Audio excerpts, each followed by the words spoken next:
এই এমপ্লয়মেন্টের জন্য আমাদের মতন দেশে ম্যানুফ্যাকচারিং সেক্টরকেই অ্যাড্রেস করা উচিত। দেশে তো আমরা সবাই এদেশের নাগরিক, আমরা তো সবখানেই যেতে পারি, আমাদের তো নিজেদের ভাব সবখানে বলতে পারি। এবং কেন আমি ওখানে গেলাম, কেন আমি এখানে আসলাম না, সেটার জন্য কেন আমাকে প্রশ্নবোধক চিহ্নের মধ্যে ফেলতে হবে? এবং এইটা তো আসলে স্বাধীনতা বলে না। আমাকে কিন্তু বলার জন্য সুযোগ দিতে হবে।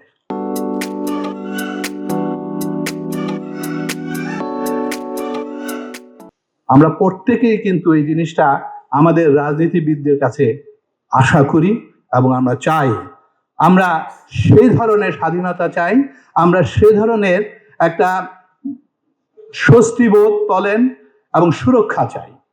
প্রথমে কিন্তু এই জিনিসটা দিতে হবে।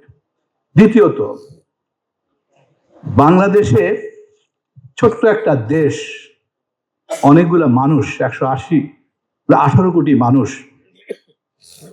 এই দেশে employment is a big challenge, এবং এই এমপ্লয়মেন্টের জন্য আমাদের মতন দেশে ম্যানুফ্যাকচারিং সেক্টরকেই অ্যাড্রেস করা উচিত।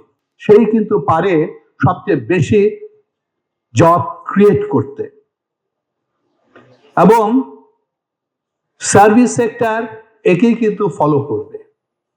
আনফর্চুনেটলি বাংলাদেশে ম্যানুফ্যাকচারিং সেক্টরকে ঠিক সেইভাবে পলিসি সাপোর্ট বলেন, সুরক্ষা বলেন, বা ওদের থেকে শোনা বলেন, এটা কিন্তু শোনে না।